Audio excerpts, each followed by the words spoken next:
I'm Jeff McDaniel, and I'm bringing you today the official FastFit Dynamic Warm-Up Routine. This is a 5-minute routine that is amazing for getting mobility in your hips, shoulders, activation of the core, really kind of get you going for a phenomenal workout. You can use this in one of two ways, either A, as a pre-workout routine to, again, activate the joints, get some flexibility, mobility, so that you have an incredible performance during your workout, or you can also use this as an active recovery workout on your non-training days. If you've been sitting around a lot, if you have a desk job, slumping the shoulders, hips get tight, this will open up the shoulders, open up the hips, get some activation in your core so that you're much better ready for your next workout routine. We'll be doing 5 movements. These are all kind of animal-based movements you can do in a 3x5 space. We're starting in 5, so let's get ready. First movement, we're going to start on the ground. First animal is a spider. We're going to go Spider-Man lunge. I want you to push down with the palms, lunge beside the hand, drop the hips, push down with the heel. If you can't get this foot all the way to the hand, then only go as far as you can right here. Really, we're trying to mobilize these hips right here, get more motion, range of motion in each hip. Lunge, relax if one side is tighter than the other. We're going to spend more time on that side. I can also add some reach and rotation to activate my shoulders and core. All these movements, we're going to make them total body, so we're getting a lot of stuff going in a short amount of period of time. Again, lunge, open up the hip flexor, reach, rotate, step back, and rest. Next up, we're going to go into an inchworm. So I'm going to start from this position right here. Feet super wide apart, hinge at the hips. So I'm going to push the hips back. I'm going to get some flexibility in my hamstrings, walk it out with my hands here, and then walk it back up. I can do this a couple different ways. If that's pretty challenging, you can come back up to the standing position and then repeat back out. Otherwise, I can just stay down and keep hinging. Notice it's a hinge, my chest is out, so I have a nice flat back, no slumping of the shoulders, and repeat that. 2 adjustments.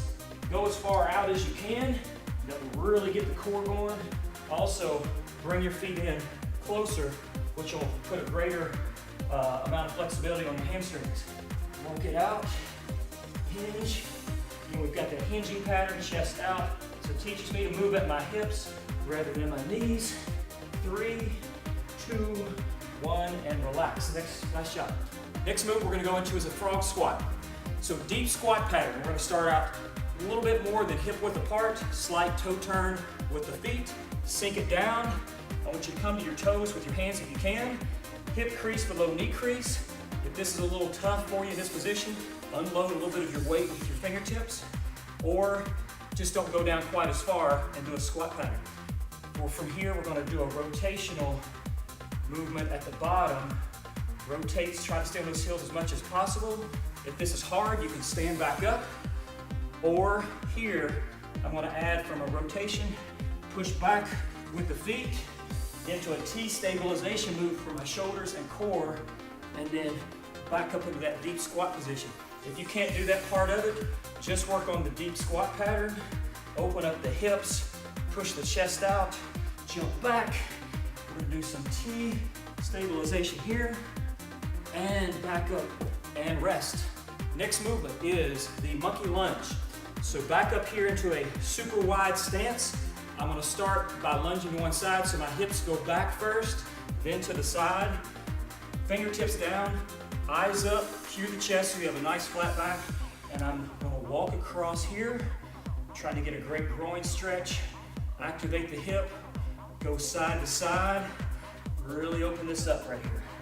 A couple things, make sure the knee stays back over top of the ankle. Right there, man. These animal movements, very simple, but very effective. You can do these anywhere. Again, you can do these if you've had a killer workout and you're sore. This is a perfect recovery workout. It takes 5 minutes, help reduce soreness. It'll build mobility and activation in your hips and your joints and shoulders. Great job, rest. Last movement is the cobra to pike. We're going to start in a cobra pose, down on the ground. I want to first thing, squeeze the glutes. I want a lot of hip extension without excessive lumbar extension. So that's what I'm going for right here. Pull the shoulders back to to activate. Now I'm going to push back up into a pike. Push back with the hips, keep the chest out, heels down, and then repeat back into that cobra position right here. Squeeze the glutes at the bottom, pull the shoulders back, push back up. I can stretch each calf independently on each side, here, and back down into that cobra. Push the hips as far forward using the glutes as you can, and push back up, pike. I can even add a Hindu push-up here to really get my shoulders, triceps, develop good push-up strength and mobility. Right there, push back and relax. That is your 5-minute animal-based dynamic warm-up routine. This in itself will feel like a workout for some of you, others a great warm-up, but either way, a great way to get fast fit.